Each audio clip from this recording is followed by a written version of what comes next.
This week's episode of One of a Kind with RVD is presented by Get Blitzed, and you can get 15% off your order when you head to get-blitz.com and use promo code RVD. Get 15% off.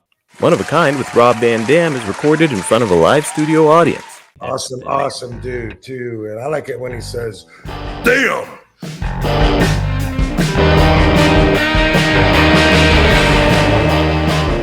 Right, like, yeah, you see some people go through, like, major changes and stuff.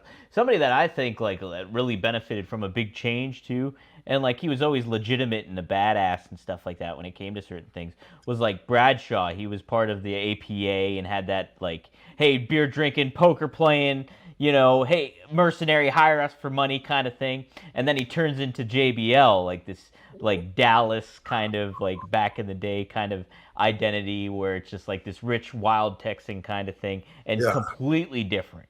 And so, but yeah, but are you saying that find Ron that Simmons, right lane? Are you saying that Ron Simmons wasn't a superstar? Oh, not at all. Ron Simmons is definitely a superstar. Exactly. To my point, I'm just saying, you know, they all are.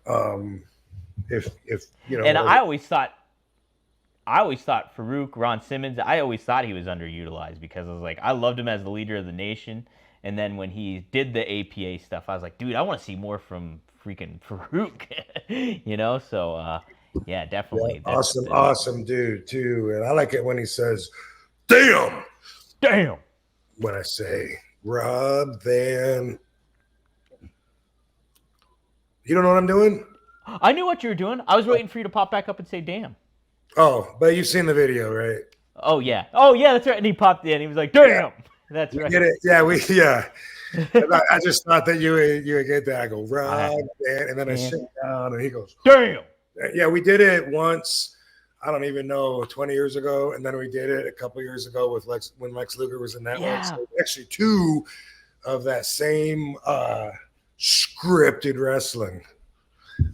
But you know, because of what we're saying here and what Miss Mercedes said, you know, just as far as this conversation goes, and we're talking about that there is a difference between just, you know, the average wrestler and someone that's a standout. And how are you going to unionize that? How are you going to try and make all their pay be on some kind of scale?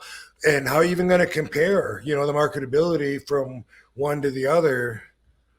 And even when it comes to that, even if you would say, well, put out the same amount of merchandise and then you'll know, you know, who sells more. They don't even do that or give that chance, because what's better, to test this or to go with bring all this merch that's going to take all the room that we already know is going to sell. It's got a proven record besides our agenda too. But so, you know, boom, we need all these DX shirts. So, you know, we don't have room to, you know, to be like seeing if your shirts are going to sell or not, you know.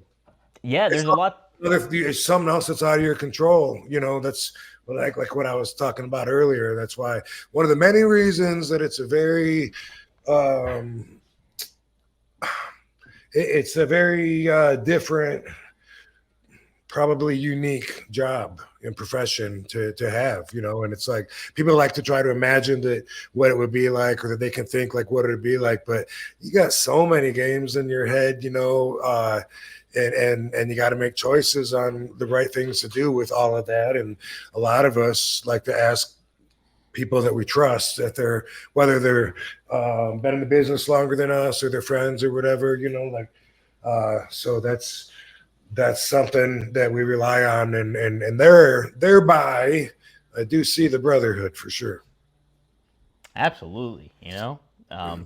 And that's the thing, and we talked about that earlier in the show too, with like the Sheik. You know, you relying on the Sheik and kind of having his input on how to handle things and certain things like that. But it's like when you think about the superstar aspect, it's just like, yeah, how much you think about the merchandise that gets sold. You think about how to market yourself. You also, you know, the connection that you have with the fans, and all that really comes into play. And, you know, when you're thinking about, and wrestling is such a unique landscape of it all, because like you're also a persona, but you're you yourself too, to an elevated level. Whereas you look at organized sports where it comes to like NFL or baseball, what really matters is what you do on the field or on the court or on the diamond.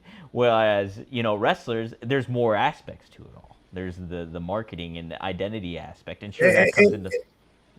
And even with that, there's politics, which is a big factor in the machine as well. And what if you're doing a big return, say 2013, and you go to Africa, and then they don't have any of your shirts that was part of the deal that was supposed to be there? You can't sell any if you don't have any, right? So that's literally money that was supposed to be yours that's not there for you. If that situation had happened to me, I wouldn't mind going to like the agent, say if it was Arn Anderson, just out of respect, saying, Arn, is this fucked up or not? But I think I would know it's fucked up. But as far as not even just besides just the Sheik, I can imagine going to someone like Arn. I don't know if I have for advice. I would need advice in that hypothetical situation. But